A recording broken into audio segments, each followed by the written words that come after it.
Welcome back to Off Ball Takes. This is your host, your RB Laws, and this is my co-host. For Wells. We appreciate all the recent support and viewership on our content. And before we do get started, please don't forget to like and subscribe and follow us on Instagram and TikTok at the OBT Podcast for more content and updates. Yeah, so we are pretty close to the deadline, last day of voting for the All-Star game. Actually, by the time you've watched this, it's probably already passed. So I think we're kind of at the point now where it's time to kind of show off and show what our All-Star picks, for the All-Star game are. This format for the All-Star game is going to be different, obviously, if you've heard about it, right? It's 4 different teams, right, as opposed to 2, and you got everything else to go with it as well. It's very bizarre, very different. We'll see how it works. But pretty much the voting is the same, right? So, like, the teams in terms of, like, East, West, the way that they're going to do it is the same. They're just going to, draft them onto different teams. So we can still do it as the normal East-West format. So I guess we'll start off with the Western Conference, I suppose, just because of the fact that, that's, I think, by and large, considered, I guess the more viral conference, I suppose. I think it's kind of an obvious one. We'll start off with Nikola Jokic for Denver, right? We'll go off with him. Obviously, he's having pretty much his best season in the NBA statistically, I suppose. Basically giving you 30, 13, and 10, right? 56 from the field, 47 from 3, right? So one of the league leaders in three-point percentage as well, right? And the Nuggets, even though they got off to a slow start, they've been playing much better as of late, even with, kind of Aaron Gordon not playing a lot because he's been hurt. And even when he's played, he's not played a ton of minutes, right? Westbrook has fit in really nicely, with the Jokic fit. Murray hasn't been as good or wasn't good earlier in the season. He's been playing a lot better as of late. But in terms of the Nuggets, right, they're 4th in the Western Conference right now with the potential to maybe climb if they can continue to win some games, right? And it's primarily because of that guy. Yeah, I agree wholeheartedly. Jokic is awesome. And yeah, he's on my list as well. Pretty much for the same reasons you stated. If you take him away from that Denver team, they are absolutely nothing. They are crap. And that's because of what he's able to do on the floor and with the ball in his hands, he just makes everyone around him so much better. And he is a serious case for MVP alongside Shea. So I think it's only fitting that we start with a MVP candidate, if not the best player in the league right now. Another front court guy, and we'll do AD, right? So Anthony Davis for the Lakers, right? He's having another really good season. He's only actually missed a few games this year, right? So just like last season, he's been very durable, giving them 26 and 12, 3.5 assists, 52 from the field. Even been shooting well from 3 this year, compared to previous seasons, in different stretches, right? Actually he's shooting 38% from in his last 10, 32% this season, which again is better than it had been before, where he was in the 20s and lower, right? So, and with the Lakers, right, they're currently 6th in the West, probably going to change, depending on how they play their next stretch of games, so they could easily fall into the play-in a week from now. But obviously, earlier in the season, he was playing like a top 5 guy. Since then, he's played more like a top 10 player. But obviously, again, if you're playing like a top 10 guy, you probably should be in the All-Star starters group. So he's going to be in there for me. Yeah, I mean, I think it's a great case to be made. I have him in the starting group as well, and you can't really have him not be there. I think what he brings offensively and defensively, I think is definitely top 5, top 10 materials. So, and he continues to do that. He's been consistent, his whole career, and he's helping keeping the Lakers afloat, in my opinion. He's the defensive anchor and also a clear number 2 option, if not number 1 at times. So, just continues his play, and I think he's gotten better, and he's kind of adapting to his age as well. So it doesn't look like he's slowing down. Yeah, exactly. Now the next front court one, this is interesting because I don't think this is what it's gonna be. But if we're just talking about starters, bench, right? I think it's kind of tough. I think you have to kind of put Wemby up in there just because of the fact that, again, for the San Antonio Spurs, right? You're looking at his 2nd season. He's continuing to give you great production. I mean, he's giving you 24 points, 11 rebounds, just under 4 assists, 47 from the field, From three this season, 35%, right, which is better than what it was last year. And then over 4 blocks a game and over a steal a game. So pretty much everything you want to see from your young superstar or budding superstar. We talked about it where if he plays like anywhere close to a top 10 or better player, the Spurs have a chance to be in that play-in mix. They've actually unfortunately been 3-7 in their last 10. So it's going to be probably really tough for them to get in there. But by and large, their best stretch of the season came when every night he was giving you those numbers with even better efficiency. So, I think he should be in there. But again, when we're talking about this, it's going to be a little different from what it will be, right? It's kind of like what we talked about last year, where like say I had LeBron in the starting All-Star group last year in the front court, right? Even though like you could just swap him out and put AD in there. But we know, obviously because of the names and the legacy, who's going to be in there. But Wemby's had a great season. Yeah, I agree. He's not in my starting group. I think he's, Okay. a solid 6-man candidate, and obviously his numbers are very comparable to Anthony Davis. So I think you could really make them interchangeable at that Yeah. point. But I think at this point, I think what's going to happen is it's going to be a toss up between LeBron and KD, and I'm putting KD in. I know that might be a little bit of bias, but the numbers that he's been putting up have been pretty stellar for his age. The efficiency as well has helped as it's a solid amount. He's played 31 games, so enough to be an all-star. 52% from the field, 27 points. And then 37% from the 3-point line. So, like I said, it doesn't really seem like Father Time is really catching up to him as well. So, like I said, I think there could be a case for LeBron or AD to get in there. And like you said, it's definitely going to be due to clout. Those guys have built, their careers, and we already know that one of those guys is going to be in the starting lineup. Yeah, exactly. Right. Yeah. Because, and again, like, in terms of the fan vote, right, I think those are in the front court. Those are the three leading vote getters in the front court, right? It's Jokic. It's I think LeBron is in there, right? Yeah, And yeah. I think Durant is also in there as well. Yes. I want to say Wemby's like maybe 5 or something like Yeah. that. So, Not far. so yeah, exactly. So chances are those are probably the three guys that we're gonna get in the front court. And again, no real issues with that because again, like with the All-Star game, it's for fans, right? So Yeah. obviously, those are the guys that people want to see, right? Like we all want to see, like we want to see LeBron and Durant and Jokic, all playing together, starting together, and doing whatever they can. So I think that one, not really a surprise if that's what's to happen. And then we go to the backcourt, right? Which most people start with the backcourt, but we didn't. And for the guard, SGA. I think that's the first guard that we're gonna have. I think this one's pretty obvious, right? For this season, over 30 a game, 6 assists, 5 rebounds, a block, 2 steals. 53 from the field, 35 from 3. So basically a career year on a team that has basically the best record in the NBA, right? I mean, right now they're 35. Well, they're half a game, I think, below Cleveland, right? They're 35-7. Cleveland's 35-6. So essentially one of the two best teams in the league. No way you couldn't have him on there. And I think right now he's got to be the front runner for the MVP. But I understand that there's a lot of people who, will still say it could be Jokic. It could be Giannis. But again, there's no way he's not going to be an all-star starter. It's going to happen. I agree. I think it's a general consensus that he's the, going to be a starter. I think people have their differing reasons, obviously, whether it be play style or just simply their record and, what kind of numbers he's putting up for Oklahoma City. And I think that's the same case for his MVP case as well. So, I think, there's nothing really more to be said about that one. It's pretty self-explanatory. Yeah. So this guard one, is kind of tough, right? Because it's another situation where I think we know who's going to be the starting guard next to SGA, right? Like I think we know who that's going to be. Yeah, it's going to be Steph, and that's because of the fact that, like, obviously, just like the other guys, it's the same thing, and he's having a good season too. But also, it's in San Francisco, right? So like, there's no way that he's not going to be an all-star starter. Like, obviously, you could easily, slide somebody else's name in there, right? You could slide in some of the other guards. Luka is a tough sell because he's missed so many games.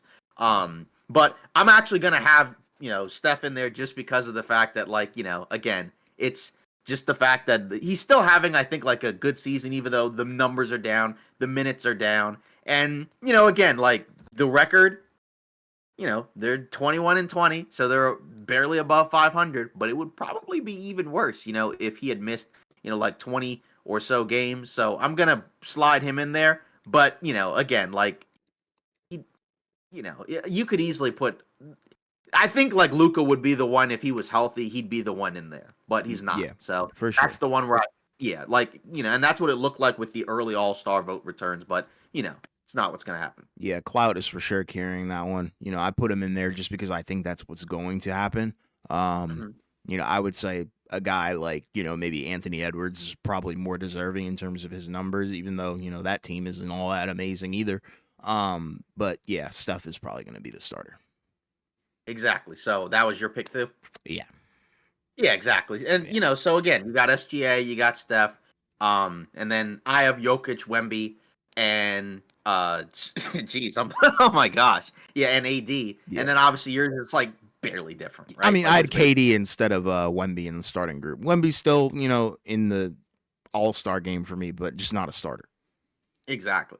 So now I guess we go into the next tier, right? You're talking about the reserve guys, and this one again, like it's kind of the names that we've already talked about. Sort of, it's just we're actually gonna have those names in there, right? Like LeBron, he's gonna be in there. Mm-hmm. Obviously, even at age 40, right? He's still having a quality season, right? Yeah. Obviously, like numbers wise, they look, I guess, down by his standards, but again, he's still giving you 24, 7.5 rebounds, little under 9 assists, over 50 from the field, 40% from three. Even with that stretch, I think in like earlyish December, right?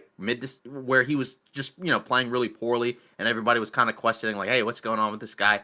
Still playing very well, turning the ball over a decent amount, doesn't play as much defense, but that doesn't really matter, right? Like he's still playing at the level of an all-star. And, if he doesn't play, then, the Lakers, it's a problem. Like, obviously they're able to win some of these games when he doesn't play, but luckily he's been healthy. And when he's played, he's been productive, again, even at this stage in his career. Yeah, I mean it's a no-brainer. It deserved all around from the jump. And the thing that kind of strikes me is the efficiency. The fact that we haven't really seen a crazy dip, in this long career that he's had. Like you kind of expect there to be a wild dip, but he's still a 40% three-point shooter, 51 from the field. So, like you said, there are aspects of the game that you can definitely see are slightly declining, but nonetheless still an all-star. Exactly. And that's, like you said, that's the cool thing about, these older guys is they're still playing at all-star levels and they're So, all going to be all-stars regardless, right? Even yeah. though their team may be a little bit more disappointing this year, they haven't necessarily Hmm. been. So, Yeah. then you move on and, again, same thing, right? Kevin Durant, as you already kind of mentioned, right, for the Phoenix Suns, right? It's not really too much because of him, right? Because like you said, he's been productive on both ends of the floor. Still super efficient, still putting up great numbers, right? Again, different than what it was 5 years ago, but still well more than worthy and more than deserving of being an all star, right? Like you mentioned, 52 from the field, 37 from three, and can still get it done on the defensive end. Just the team isn't really good, even though they did acquire a new center in Nick Richards. Yeah, here's where we do have our differences. Obviously, Katie's in the starting lineup for me, but Wemby's Hmm. going to be, in this spot for me. Kind of goes back to what you were talking about. He's gotten better since last year exponentially in terms of the efficiency. You can tell he's more comfortable on both ends of the floor. I think he's even, blossomed into that rookie leader, or not rookie leader, but young leader of the Spurs team, and they obviously go to him in the clutch on both ends of the floor as well. So consistently getting better, and yeah, it's really awesome to see because I think we both predicted that he would be top 15, top 10 player in the league, and I think he's right in that margin of that whole area. So definitely an all Hmm. star. Yeah.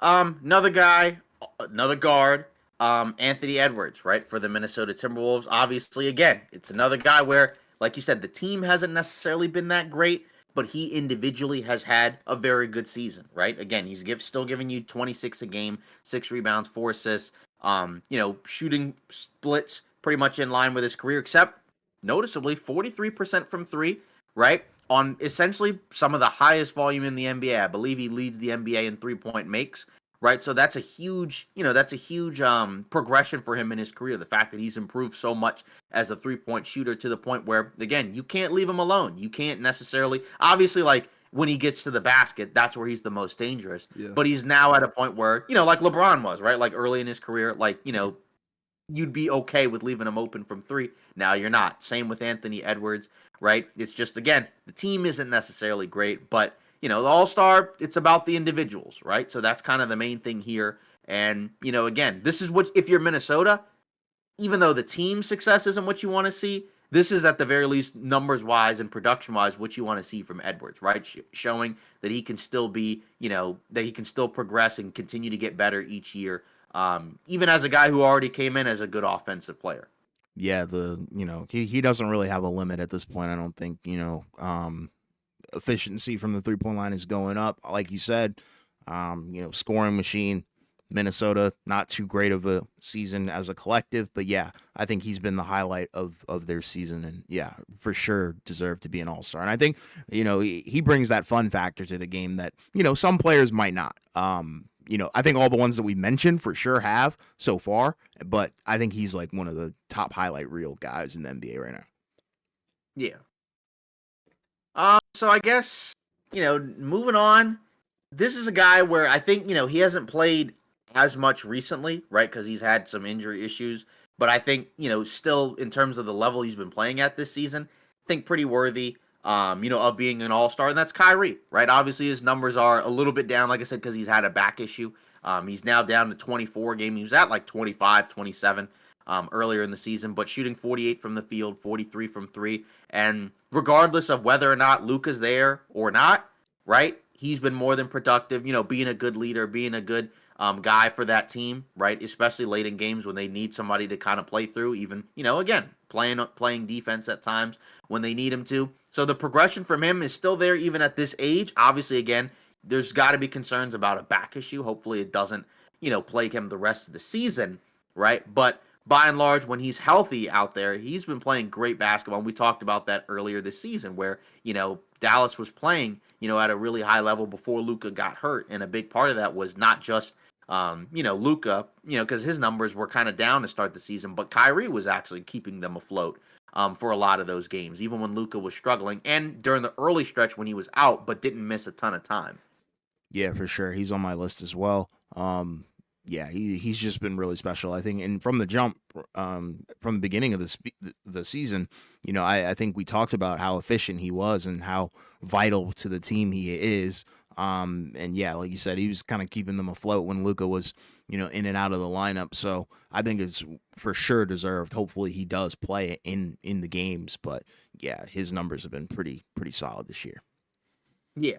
Another guy that I'm gonna reward, right? Jaren Jackson Jr. He's given him 23 points, 6 rebounds, just under 2 blocks, steal and a half, 49 from the field, and he's played 40 games for the Memphis Grizzlies, right? Who currently sit third in the West, 27-15. So he's essentially played in pretty much almost every game for the Grizzlies, and he's been great on both ends of the floor, right? He was always a good defender, shot blocker, but now his offensive game has expanded. Even though the three-point shot, numbers-wise doesn't look that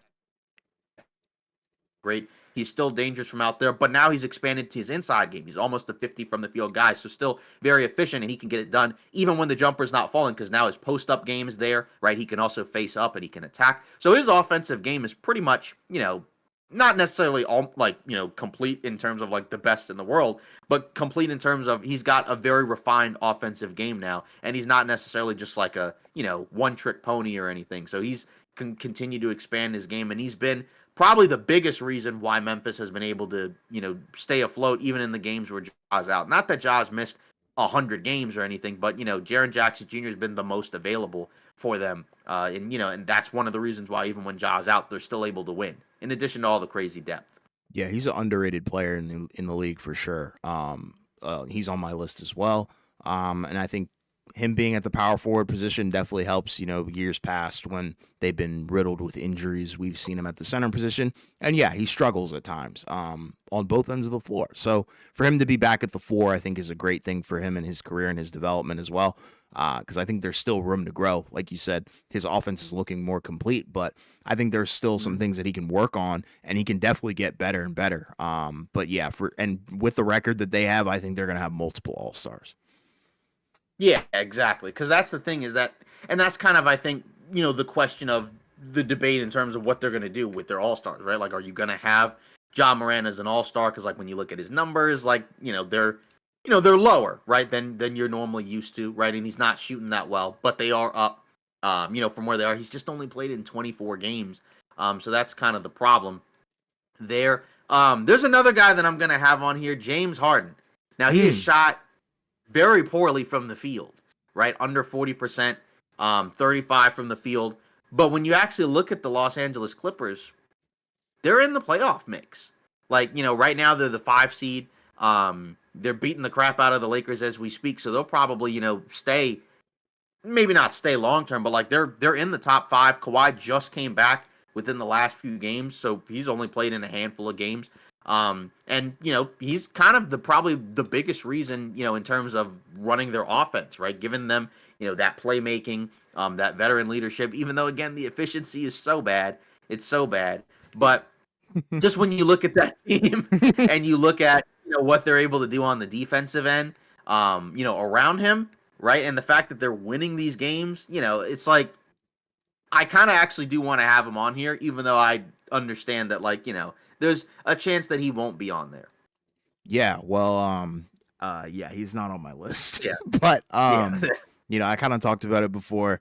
I think he made a good case for him, but I'm gonna put John there, and I guess he might not make it either, but in terms of the games played, but overall, I think what he's done for Memphis this season has been solid in the limited games that he's appeared in. But regardless, I think them being the 3rd seed in the West, I think you do have to have multiple all-star players, if that's possible. So yeah, and the fun factor, it goes back to the fun factor. It's all fan voting or 50% fan vote or whatever. So I think he brings that same fun factor that Anthony Edwards does in terms of athleticism and highlight reel stuff, night in, night out, game winners as well. So I think he deserves to be in there.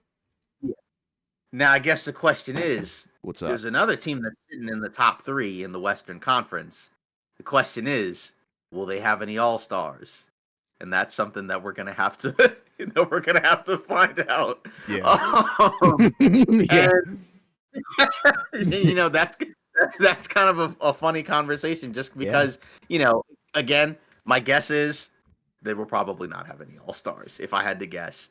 But maybe I'm being too nice here, but I'm going to put De'Aaron Fox on here for No way. No. We can't do this.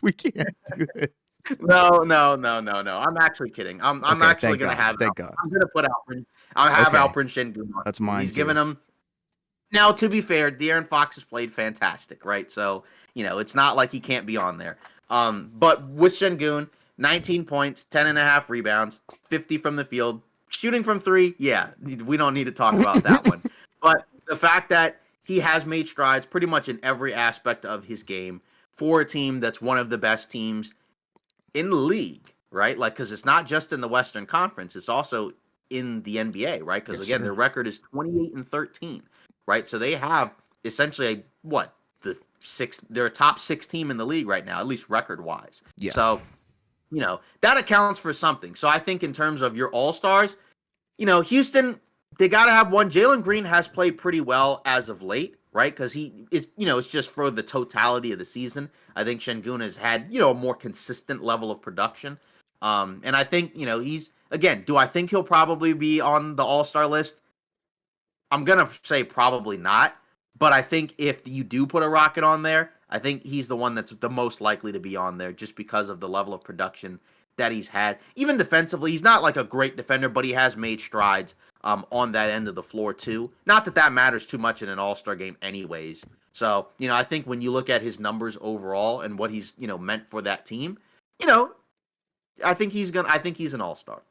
Yeah, I agree. I was kind of torn on a couple of my picks. Right. I was on the fence about Ja and Sengun because I wanted to put J-Dub in there, but then because Oklahoma City's the number 1 seed, but then I was like, do I really want to? Like, as good as his numbers have been, like, I think Sengun brings a little bit more to the table. Obviously, an offensive-minded big, and an offensive do-it-all kind of big, where when the ball is in his hands, you don't know if he's going to either shoot it or find a nice little dime. So baby Jokic for sure, and I think he might be my pick. I think I'm gonna stay solid and pick him.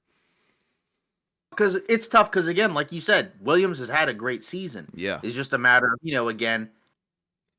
That's the tough part of there's so much talent in the league where there are gonna be guys that are gonna get left off. I mean, like you obviously the guys I don't have on my list, and Sure. obviously you have guys that aren't on your list. Sure. So that's the tough part in both conferences, honestly, right? So, again, for the Western Conference, these are our picks, but again, like they could always change, right? So like I said, for me, Jokic, Wemby, AD, Steph, SGA, Durant, Triple J, Edwards, LeBron, Kyrie, Harden, Shingun. Yeah, I think that makes a ton of sense. Mm-hmm. So now we're going to move on to the Eastern Conference, right? And this one is going to be interesting because I feel like there are guys that are going to be a mix of, wow, I can't believe this guy's on the All-Star list. And then other guys where it's like, wow, you left this guy off your All-Star list. And some of these are for reasons. We'll start, I think, with the relatively easy ones. Sure. We'll start obviously with we'll go with the starters. We'll do the same thing. We'll do front court, then guards, I guess, just because that's how we started. We'll go with Giannis, right? For the Milwaukee Bucks. Obviously, he's had a great season, right? Kind of saved their season, right, in a way, because they started the year off terrible. He was already playing well before that. But just the fact that what he's been able to do this season, essentially a career year. The best basketball, especially offensively, of his career, 31 from the field, 12 rebounds, 6 assists, right? The playmaking is great.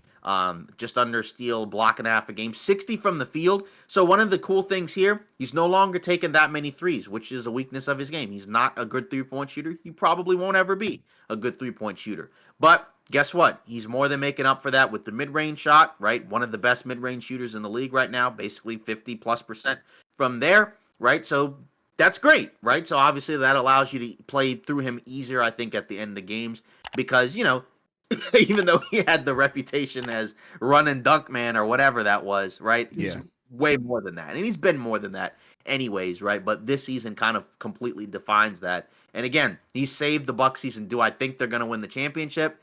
No, I don't. But at the very least, it doesn't look like they're going to have a completely disastrous season the way that it was looking like earlier in the season. Yeah, this seems like the most mature version of Giannis I think that we've ever seen, where it's like his game really feels polished.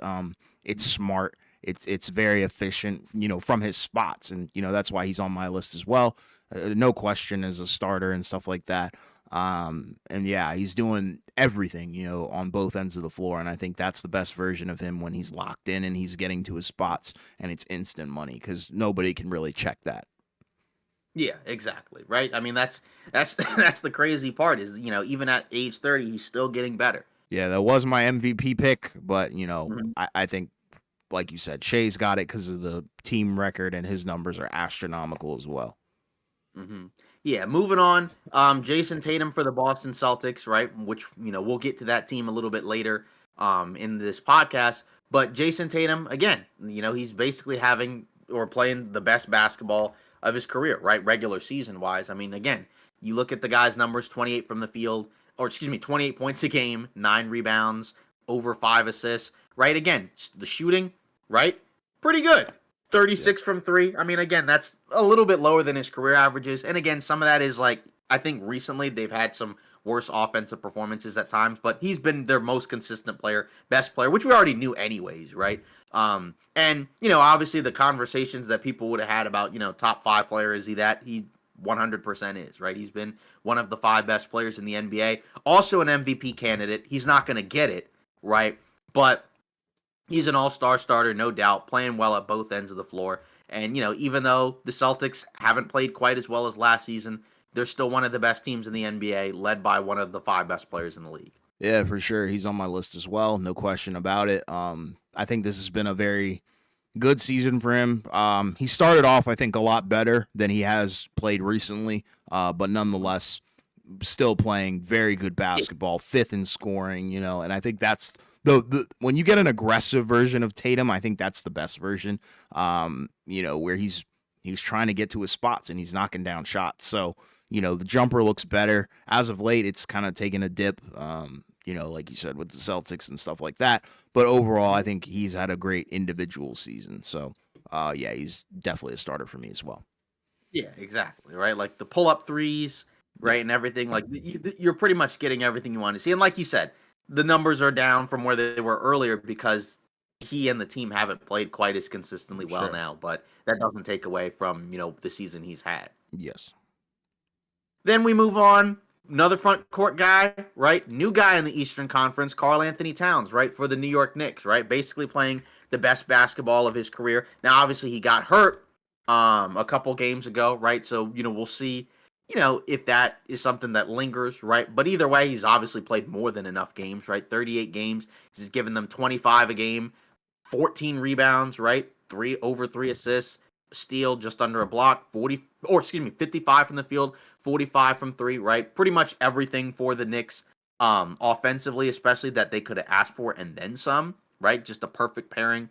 And one of the biggest reasons why the Knicks are one of the best offensive teams in the league, right? And again, pretty much any questions that you had about like which team won the trade? I think it's pretty obvious now which team won the trade. And we were on Team Knicks when it first happened, right? Not that we loved it for either team, but we felt that it was better for the Knicks, right, than it was for Minnesota. And because Towns is the best player in that deal, and he's showing now he's been one of the best players in the league too this season. Yeah, for sure. He's on my list as well. He was the heart and soul of that Minnesota team. As you can tell, he's gone, and they just have gone to shambles completely. But overall, what he's brought to New York offensively is unmatched. I think unrivaled. You're giving Jalen Brunson a partner in crime, which I don't think he's necessarily had. And if he did have it in Julius Randle, it wasn't the most natural fit. It was a tough fit at times, but me personally, I'm in love with this duo. They can do it all. They can switch from five out to pick and roll and just, kind of maximize off of each other's strengths and weaknesses. So, yeah, for sure deserved because I think he's been playing the best basketball of his entire career. Mm-hmm. Yeah, agreed, 100%. Now we're moving on to the backcourt. I'm gonna have Jalen Brunson in here, right? Mm-hmm. So obviously, you look at his numbers from last season; they look like they're quote unquote down, but they're really not, right? When you look at it from an efficiency standpoint, it's basically some of the most efficient basketball he's played in his career, right? Basically 50 from the field, just under 40% from three, right around 39%, 26 a game, 7 assists, right? And again, helping to lead the Knicks to one of the best records in the NBA, right? Again, offensively, we know what he can do. And now he's got, like you said, a new partner in crime that I think is just a much better fit on the offensive end that helps out both of them, right? Just the fact that now they can play in the pick and roll or the pick and pop, and Brunson's got a ton of space to work with. So that way he can kind of get to his spots, get wherever he wants to on the floor, and either score or play make too, right? Because again, he's not just a scorer; he's also a guy that can set up his teammates for pretty much anything that they're looking for. So he's had a great season too. And again, you got that two-headed monster, and that's kind of the biggest reason why the Knicks are where they are right now. So he's an all-star starter for me. Yeah, I think it makes sense 100%. You look at his numbers, like you said, I think the volume has gone down slightly, but at the end of the day, I think you live with that when you have a guy like Towns who can, take a lot of pressure off of Jalen Brunson, and I think that's kind of what Knicks fans were really expecting with bringing a guy like Towns in. So yeah, I love what Jalen Brunson's been doing, and he's for sure a starter for me as well. Mm-hmm. Yeah. This one I think is a little bit kind of tough to figure out, but I think just because of how good they've been, I'm gonna have Donovan Mitchell in there as the starter for the guards, along with Brunson. The numbers look like they're kind of down, 23 a game, 4.5 assists, 4.5 rebounds. It's because he's playing 31 minutes a game. 40% from three, right, which is one of his best 3-point shooting seasons. Both of the 45 from the field. The percentages are going to be a little bit down because of those two OKC games where he was pretty awful, right? So obviously that's going to kind of skew the averages a little bit. But the fact that his minutes are down, but he's still putting up really good numbers, right? When you kind of put that out to like 36 minutes, pretty much in line with what he normally does. And then some. He's been great for the Cavs. And again, obviously there are other guys on there as well. Right, but his continued presence there has helped lead them to a 35-6 record, the best in the NBA. Yeah, I think the logic is there for sure. Hmm. But I'm gonna have to disagree. Donovan Mitchell is Okay. still on my All Star roster, but just not a starter. Um, this might be a hot take of the century, but I'm gonna put LaMelo Ball in here. Okay. I think to be leading the league, or not leading the league, but be fourth in scoring in the league, I think is a feat that is not easily attained, and I think to do it in such little time, I think is pretty cool. So he's pretty much almost averaging 30 points. Granted, their record is god awful, and he's only played in 27 games, but it goes back to that entertainment factor. He's a hot name, and I think people probably would rather LaMelo Ball start in the game than Donovan Mitchell. And I think Donovan Mitchell's a great player, and LaMelo is as well. But I think LaMelo brings that fun factor as well in that Eastern Conference. So I think he's going to be there. Yeah. That, and again, he's the leading vote getter for guards in the Eastern Conference. Obviously, we'll have to see what it looks like with the player and the media vote, but I think, will probably get in there. So now we're going into the reserves, right? And again, people got to remember, some of these guys, there's going to be guys like that may be injury replacements because we don't know what's going to happen. But obviously, either way, we can get into the list. I'll start with Damian Lillard for the Milwaukee Bucks, right? I think he still had, a good season for them. You look at his numbers: 25, 4 rebounds, 7 assists.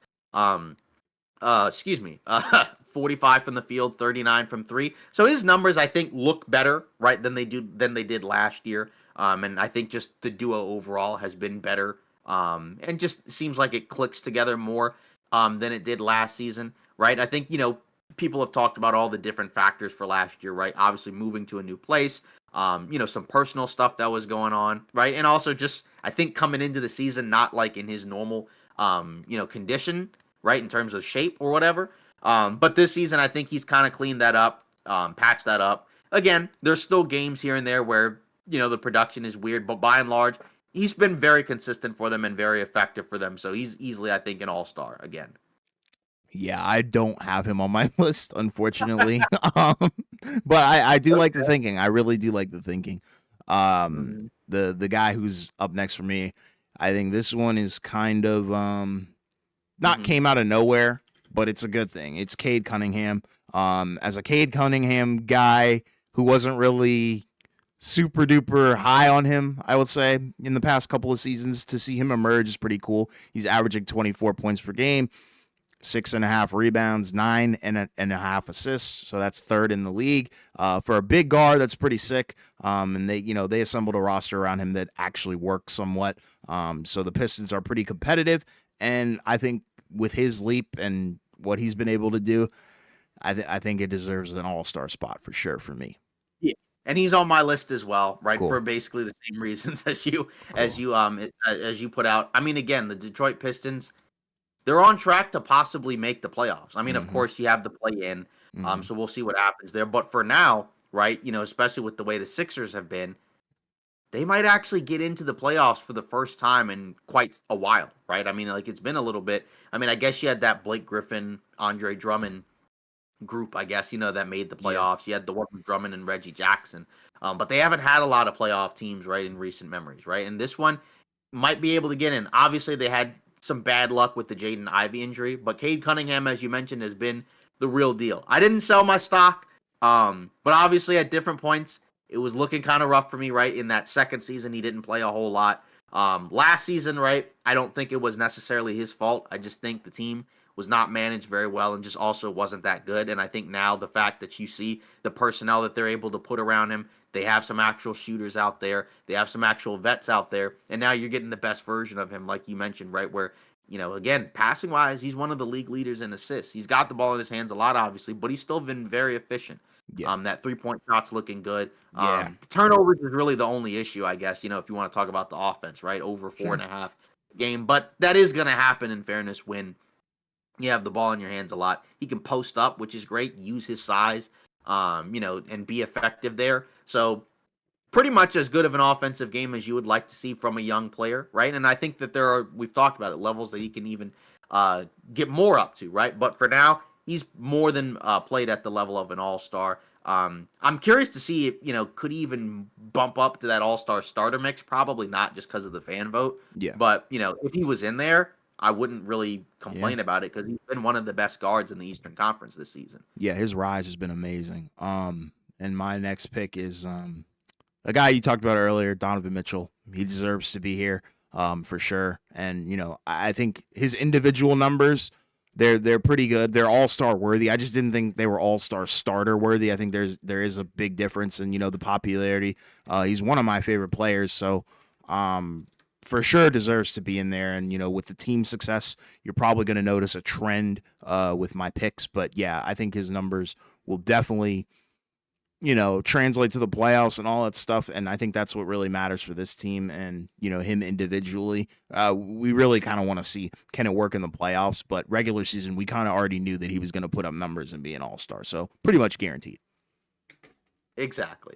Moving on. I think I'm also gonna put in the other Cleveland guard right in the backcourt with him, and that's Darius Garland, right? So he's giving him 23 a game, 8 assists, 2.5 rebounds, basically almost 50, 40, 90 from the field, right? He's at 49.9% from the field, 42% from three, and 91% from the line. Again, 7 assists, 2.5 turnovers a game. So pretty much everything that you want to see from this guy, right? In terms of last season, didn't have a great year. We know what happened, right? Because of the jaw injury, just wasn't able to really play and be in the normal condition that he was in. And now he's bounced back and essentially played the best and most impactful basketball of his career, all in basically just over 30 minutes a game, which is the crazy part too, right? Like, I mean, again, if you're talking about like if you put that out to normal starter numbers, right, like 34, 35, 36 minutes a game, right, it's even crazier. So, I mean, again, Cleveland, you got to have at least two All-Stars, and I think for sure the two guards are going to be, in there for sure. It's just a matter of, like you said, playoff time, what does it look like? But Garland's in there for sure. Yeah, that's another one of my favorite players at the moment. He's definitely on my list as well. Like you said, he's having a major bounce back season in terms of efficiency and production because I think a lot of his year last year was obviously plagued by the injury, but the efficiency was really bad. It didn't look like he really needed to be out there at times. He was getting bullied off the floor. Definitely was not in shape. But yeah, he's back for sure, and I think hitting big time shots, efficient from the 3-point line, and that's the Darius Garland that you need. If he can't space the floor and shoot threes at a high volume and at a high efficiency, then you're cooked. So, you need him to show up, and I think he's done that for sure throughout the regular season. And yeah, he's definitely deserving of this. And he brings the fun factor too. Arguably some of the best handles in the league. Yeah. I'm gonna have LaMelo Ball on there as well. Again, as you mentioned, the shooting splits pretty bad. But in fairness, they've had like a very bonkers season where just a lot of their guys, including himself, have not been able to play a ton together. So you can imagine kind of what that looks like. But he's still giving you 30 a game, 7.5 assists, 5 rebounds. And just overall, like you said, I think if he's in that All-Star game, which I think he will be, like you said, in the minutes he plays and he's out there, he's going to give you, some really entertaining basketball to watch. Again, the deep threes, the passing and playmaking. He's clearly a very popular player. He's leading the fan vote for guards in the Eastern Conference. So he's going to be in there. I'm pretty sure. It's just, obviously it's just a matter of, there's going to be some polarizing picks no matter what, right? Like you could make the case for a lot of guys to be on the All-Star team in both conferences this year. So he's going to be in there for me. Yeah, I'm glad you talked about polarizing because this one might be polarizing. For their third All-Star on my list, the Cleveland Cavaliers have Evan Mobley on this on my list. So, he's taken I think a good leap offensively, and we already knew what we were going to get defensively, but he still looks pretty solid. The fit with him and Jared Allen has looked pretty stellar as well. Evan Mobley's also shooting 42% from the three-point line. Not too many attempts, but regardless, when he's shooting them, it seems like he's going 1 for 2. So that's pretty much all you could possibly really want from him on the offensive end, spacing the floor and not really just being a freaking rock in the paint. You know what I mean? So Yeah. And he's efficient. Right. So that's the good thing. And I think, with the record that they have, he's deserving of being there. And I think it would be the same thing for Chet if he was healthy, I think, in the Western Conference. So, that's just kind of how I feel about Mobley. Yeah, and I have him on there too, actually, like you mentioned, for the same reasons, right? Cool. 57, 42, 80 from the line. Right. And again, I think people, when you look at the numbers, you got to remember for all the Cavs guys, they barely play over 30 minutes a game. Right. So their numbers as a whole, it's kind of like what we mentioned with Steph for Golden State. Their numbers are going to look, their counting stats are going to look lower than maybe what you would see from some of these other guys because of the fact that they're playing fewer minutes. If they were playing their regular minutes, right, they'd probably be, he probably would be around like 20 and 10 or something like that, right? That we were talking about that we wanted to see going into the season. But by and large, like you mentioned, what we've seen from him this season is what, if you are a fan of Evan Mobley, which we both are, this is what you want to see. The fact that you're seeing, continued defensive presence while also seeing some major growth on the offensive end, both inside and out, right? Because again, you don't shoot almost 60% from the field, even with the 42% from three, if you can't also finish around the basket. So he's been doing that and then some. So I think he's going to be on there for sure. And that's kind of the tough part when people ask, like you said about Oklahoma City, what about Jalen Williams? What about Chet Holmgren? It's tough. Like, I mean, it's going to be tough for some of these teams to have, multiple all-stars, and then you're going to have some guys who could have a credible case and just may not be on there. Because for OKC, I think they're probably only going to have one. Just like you said, the combination of clout, just plus some numbers, which is unfortunate, but that's kind of where we are in terms of all the talent. Yeah, and now another polarizing one potentially with their fourth All-Star. I have Jared Allen on this list. I know that one might piss some freaking people off considering I am leaving some people off of this list, but I think he's too integral to what Cleveland does and what they need him to do on the offensive and defensive end. The guy is shooting 70% from the field. That's pretty efficient. Like you said, under 30 minutes a game, 14 points as well, but 10 rebounds a game, so that's 14th in the league. So he's giving you a double-double pretty much every single night. And I know people are like, well, Sabonis is a walking double-double. Yeah, we don't care about that. We're talking about Jared Allen and the Cleveland Cavaliers. They're a different team, a different quality of team, I think. And I think, when you have a record, exactly. When you have a record like Cleveland, I think it's warranted to have 3 or 4 All-Stars in this case. I did not have him on my All-Star list. Figured. But I do think the points that you made make a lot of sense because he's been super productive, super effective. And again, like all those guys have gotten better, even like a Jared Allen, right, who's not like a 23-year-old guy, right? All of those guys have progressed. I'm still going to have Jaylen Brown on there. I mean, his season and the stretch of basketball he's had as of late has not really looked all that great. And that's going to be kind of one of the weird things for Boston.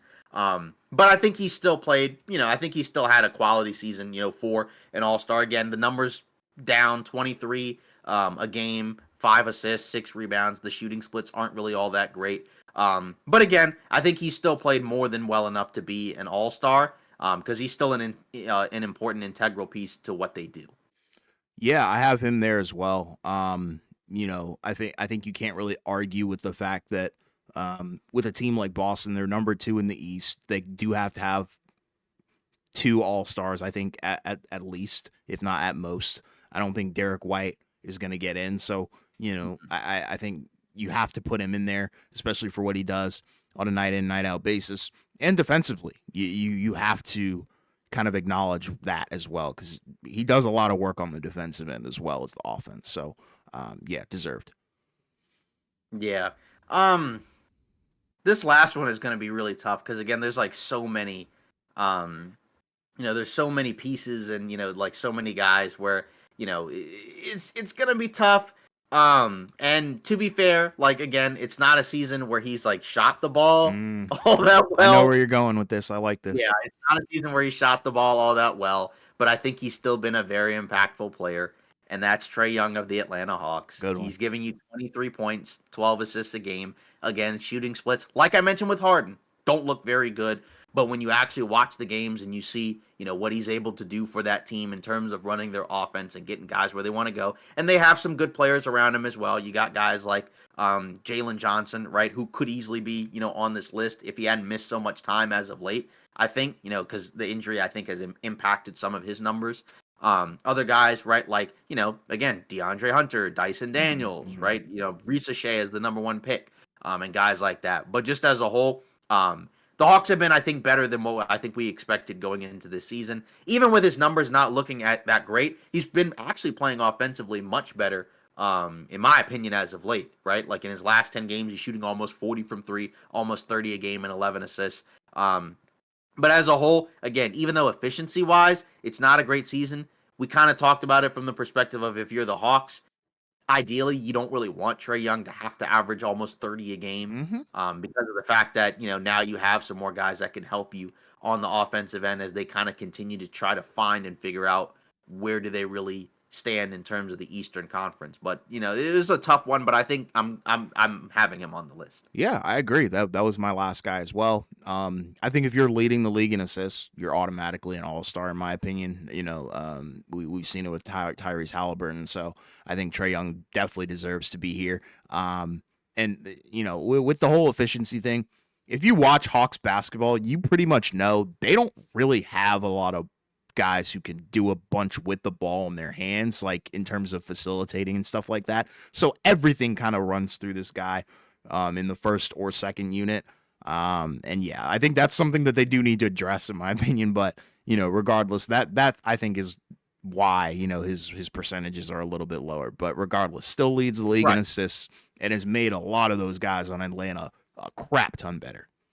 Yeah, exactly. And again, that's the tough part because I guess if you want, we can probably mention some of the guys who Mm, aren't going to be all stars this year, and kind of I guess give our thoughts maybe as to why they're not on the list. Joel Embiid. I mm, mean, for the simple fact he's barely played, right? That's yeah, kind of one of the issues there. And even when he's played, he just hasn't really been that amazing. I mean, the numbers don't look, I guess, if you kind of squint at them, they don't look the worst you've ever seen in your life, obviously.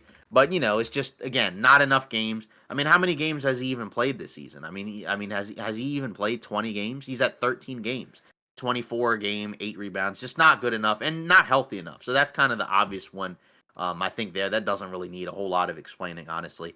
Um, yeah. but how about a guy like a Tyrese Halliburton, right? Because Mm, obviously he's been playing much better, as of late. But in terms of him, right, obviously earlier in the season, he was not very good, right? He just wasn't. And he had a prolonged stretch where he was playing poorly. We talked about it. We know he had the injuries and things like that. And that's kind of part of the conversation of there's going to be guys that, were on there last season that probably won't be this season. Like in his last 10 games, he's been awesome. Basically 18 and 9, 47 from the field, 38 from 3, but just as a whole, on for the season, just not good enough, I think. yeah, I think that makes sense. Tyrese Halliburton has improved as of late, but like Yeah. you said, that start really put him in a hole where I don't think you can really bounce back from to get to the All Star game. You can still be a good team, great player, and have Right. a good individual season by the end of it. But I just think those numbers right there are just not really high enough for me. Like the Yeah. assist and playmaking is still there, but even Mhm. for him, that's low. So I want that stuff to be higher. So yeah, Yeah. For Orlando, they could have easily had 2 if those guys were healthy, they would have. Yeah. but they haven't been, so that's kind of the answer Yep. for them. For the Heat, Hero, that's kind of the tough one, Mm, right, to leave out, right? Because he's, I think, played at the level of an all-star, right? hmm. Basically 25, 5 and 5, on really good efficiency, the best season of his career. So, what's the case, I guess, for him in terms of like, us leaving him out? It's just kind of tough. I mean, like, the guards alone, I think, even like with guys like Halliburton kind of falling off. And again, I think he's been playing better as of late. Then you have like Cade coming in, and just like it's just kind of tough. Yeah. I mean, I I guess I the one agree. that maybe somebody might argue with might could be Lamelo, just because like the team has been so awful. But outside of that, Fun most of the factor other though. guards, yeah, I just think most of the other guards, I feel like, have still been good Yeah. and they were already better. You know what I mean? Yeah. Like Lillard was still a better player to me than Hero. And I think he's just gonna be, he's played at an all-star level. Yeah. Even though I think Hero has been fantastic. So that's kind of the tough one where, I talked about it when I was on the Miami Heat Zone's podcast, right, on their Yeah. live stream, right? If you haven't watched that, check it out and subscribe to their channel, right? Where it's like I think he's all-star level worthy, but I don't think he probably will be just because of all the names, especially at that guard spot. Because Yeah. I mean, all the names, a bunch of the names we've been throwing out have been guards, Yeah. essentially. I mean, It's too that's kind of the saturated. That would be my reasoning. Way too right, saturated. yeah. And then Zach Levine, right? I mean, he's played pretty well, right, compared to last season, but it's kind of the similar thing as we said before, where it's like there are guys that I think have probably had just as good of seasons. And like you said, it's just kind of a saturation Yeah. factor right there. Because again, I mean, he's had a bounce back year, right? He's giving you 24 a game, 5 rebounds, 4.5 assists, 45 from three, 51 from the field. So he could be an all-star. But what do you think? Yeah, I mean, kind of the same reasoning. Saturation. I think he brings the fun factor, but I don't know. Like, probably for my list, you could put him over Jared Allen or something, but of the guards, there's no shot I'm swapping any of those guards out for Zach. Yeah, and that's the weird part because, like, for the Bulls, their normal backcourt, right? Isn't it? It's like Giddy and Kobe White. So, like in theory, for the Bulls, he's played more like as a front court guy, and that's True. kind of the weird part in terms of how they're factoring it in. But I don't know. That's kind of a tough one. Yeah. And then after that, right? Like most of the other lower teams, right? Like Maxi. I mean, like the team hasn't really been that great, and his numbers I think are a little bit down Too low. compared to what they normally are. Nets obviously no shot. Nope. And then the Raptors, Barnes, he's been hurt, but I mean he hadn't missed a whole lot of time, but no. And then the Wizards. No. Don't even know. Don't even say it. We don't skip. Yeah, right. And then out west, we've already kind of mentioned those guys, right? There's just the Suns, right? Booker, he's been playing much better as of late, in fairness, right? But I just think there's other guards that have been better, including the the team ones is we buns. mentioned. They can't have two. Yeah. They can't. Yeah, but just as a whole, that's kind of the main thing. And then like the lower half of the Western Conference, right? Like no one in the bottom three could be an all-star. Right? Like nobody on the Blazers. Zion hasn't played enough games. And then Markkanen hasn't really been that great this season, and either. So yeah, I agree. Yeah. So then we move on. In terms of some things going on around the NBA. What's going on with the Boston Celtics? Right. So like in the last 15 or so games, they've not been really good, and we kind of talked about them before. They had a really weird loss to the Atlanta Hawks where they've had like a bunch of games recently where they've just kind of melted down and just have kind of forgot how to play basketball, in terms of the closing stretches of these games. Again, we've talked about it, whether or not we think it's a slump, and there's still plenty of time, to turn it around.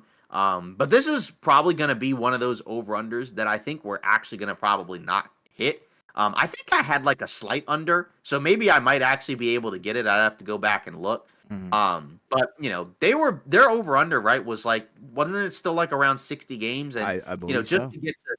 So like just to get to last season's record, that's pretty much very unlikely to happen. I mean, I don't think they can lose more than like, five, like less than like 5 to 7 games if they want to still get to 64. Yeah, it's like 5 games if they want to get to 64 wins. So last year's record is pretty much kind of just dead. Even 60 wins would probably be tough because you couldn't lose more than like 9 games. So yeah, it's tough. I think they might be at that point in the season where they can't really, put the ball in the hoop at times, but it also seems like it's trickling down and out beyond that. It comes down to execution, efficiency, and other aspects as well. Defense, holy crap! I don't know. Mm-hmm. It is weird, but it seems like they've lost their identity a little bit.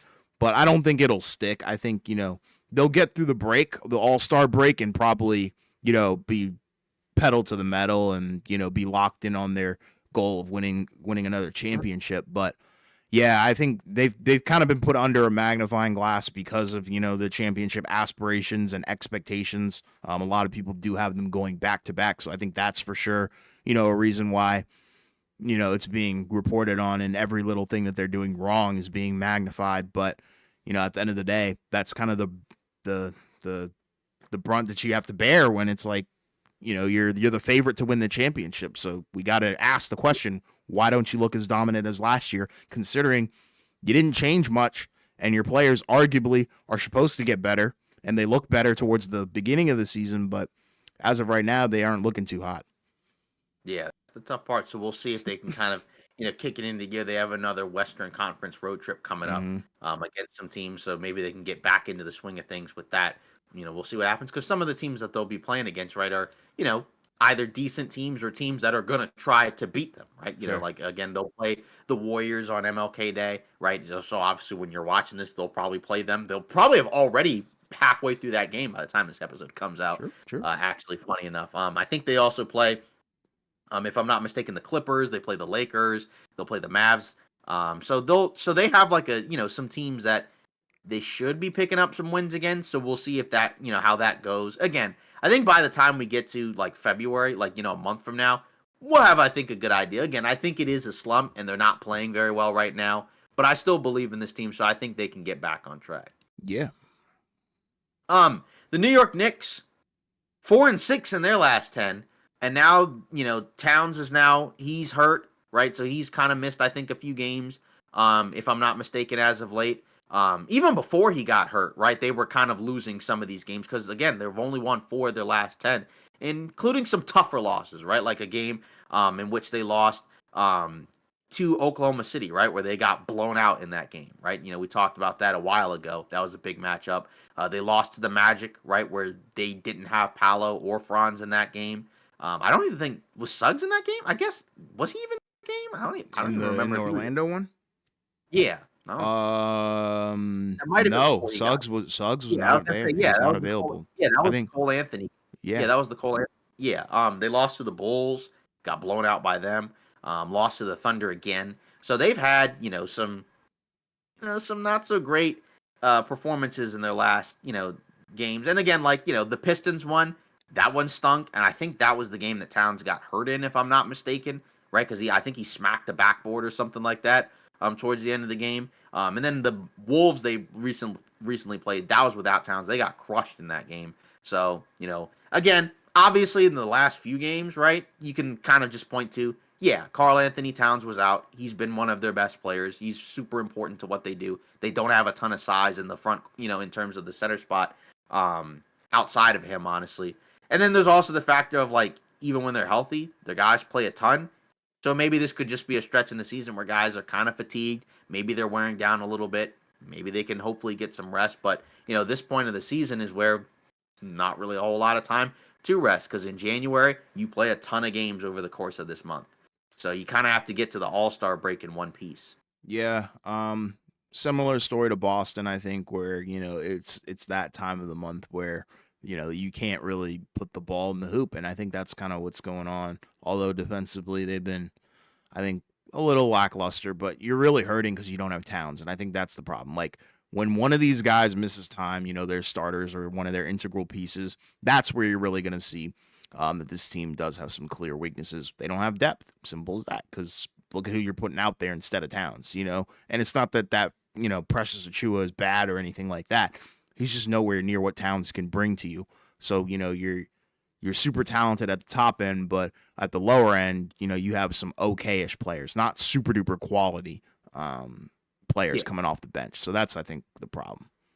Yeah, the issues with this team, I think we kind of already knew going into the season, right? Where the lack of depth, obviously after Towns, your center depth was kind of weak because of the injury to Mitchell Robinson. So we kind of already knew that. It's just a matter of, again, can they survive? Because that's the thing, like you said, when one of those guys has to miss time, it's tough because you don't really have anybody you can just kind of slide in and, feel okay about, right? Because, most of their strength is in their starting 5. Yeah. So that's the tough part there. And then, again, you can move on to the West. The San Antonio Spurs, another struggling team, 3-7 in their last 10. They've had some really rough losses as of late. Again, this is a team that I think we kind of figured would be kind of up and down. I think there was a stretch where they were looking better than I think we expected. And then recently they've had some tough losses, right? They got blown out by the Miami Heat. Kel'el Ware has 25 in that game. And he actually slides in and starts in the second half. And then, back-to-back losses against the Grizzlies, including one where Ja doesn't play. They got to win over the Lakers, right? But then before that, then they had the 3 other consecutive losses where they got blown out by the Bucks. Blew a game against the Chicago Bulls where they had a 20-point lead, and then lost a tough game against the Nuggets in overtime. So, with them, I think this one is kind of just, it is a young team. There are some vets on there, but, as a whole, once you get past Wemby, and those vets, right, and Castle has actually played well, but you're just going to get some inconsistent performances from some of these guys. It's not a super deep roster, kind of like what you mentioned about the Knicks, where like once you're kind of missing a few guys, you start to kind of run into some problems where you're kind of having to start playing some guys that you don't really want to play. Um, but just as a whole, this was a team that I think has, as a whole, been better than I think I would have thought going into the season. Mm. But it's tough that now they're kind of going into a tough stretch of basketball where it's like they had an opportunity to probably pick up some wins because some of those games they just blew. Obviously, it's a young team, so they're going to struggle in close games, anyways, right? Like the Nuggets game went into overtime, but like some of them are just kind of tough losses. Yeah, they're an intriguing team. I think a lot of people had lofty expectations, obviously because of Wemby. Like they kind of expected Wemby's progression to probably follow, the Spurs' progression as an organization. But I think that might have been jumping the gun a little bit. Like you said, super young team. You do have some quality veterans, but you need more pieces that are, solidified before we talk about them, doing some damage potentially. I think in the Western Conference they were in that spot, but that's how volatile the standings are at this point. Where Yeah. every week somebody's going to be rising and falling. So I expect them Mhm. to probably have a stretch where they potentially rise again, but I just don't really know if they can do any damage. You know what I mean? Yeah, exactly. So, again, that's just kind of how it goes. In terms of news and rumors, I mean, again, we're getting pretty close to the trade deadline now. I mean, I think we're like 2.5 or so weeks away. So we're getting pretty close to maybe seeing if some teams end up making some moves. Kind of tough to gauge at this point, but Hmm. according to Mark Stein, Heat's still shopping Jimmy Butler, right? So this is kind of something we've talked about before, where we know both sides want to end the partnership. He did come back and he's played in a couple of games. Still doesn't really look all that engaged, even though his individual counting numbers look better than they were before he got suspended, right, in the games where he just wasn't trying at all. Hmm. So I don't know. I don't know what they really do about that situation because again, we've talked about it where you don't want to just trade him for nothing, but everybody knows that they don't want him and he doesn't want to be there. So how can you realistically, make a move where you can actually get some big pieces back, right? Is a team going to be willing, to gut their roster to get him? I don't really know, right? Like a team like the Suns doesn't have to do that, but then the Heat doesn't want Bradley Beal for obvious reasons. So that's the team where people have talked about it, but does it happen? That's kind of the tough part. So we're still kind of waiting for a solution where honestly, who knows? Maybe it just doesn't come.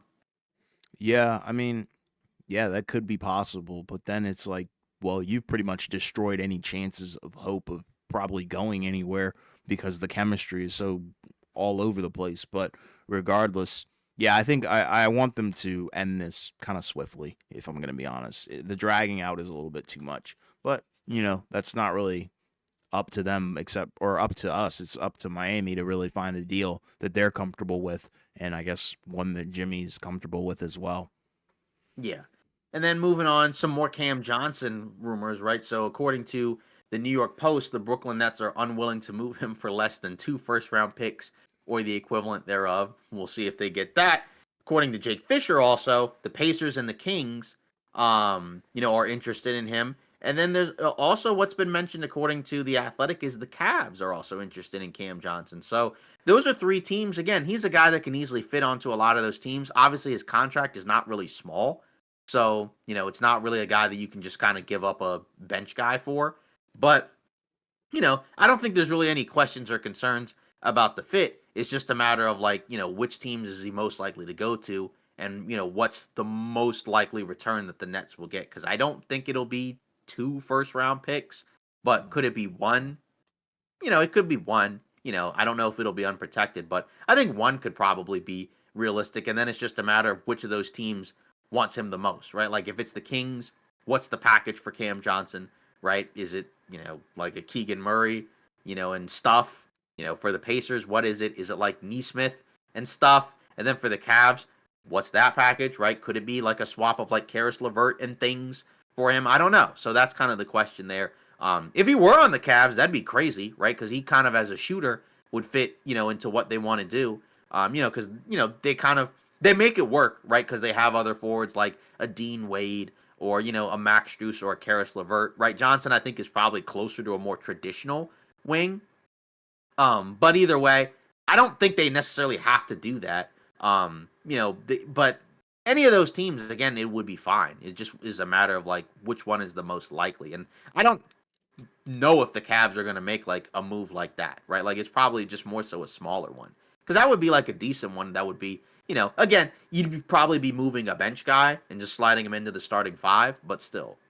I don't think Cleveland's gonna pull the trigger on that one. I don't think they would want to mess up any chemistry that they have because that team is kind of on a roll.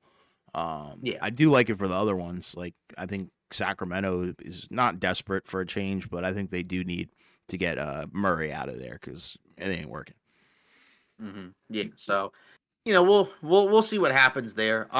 But that pretty much again ends today's episode of Off Ball Takes. Again, let us know your thoughts on our All-Star picks, whether or not you agree or disagree. I'm sure there will probably be some contention from some.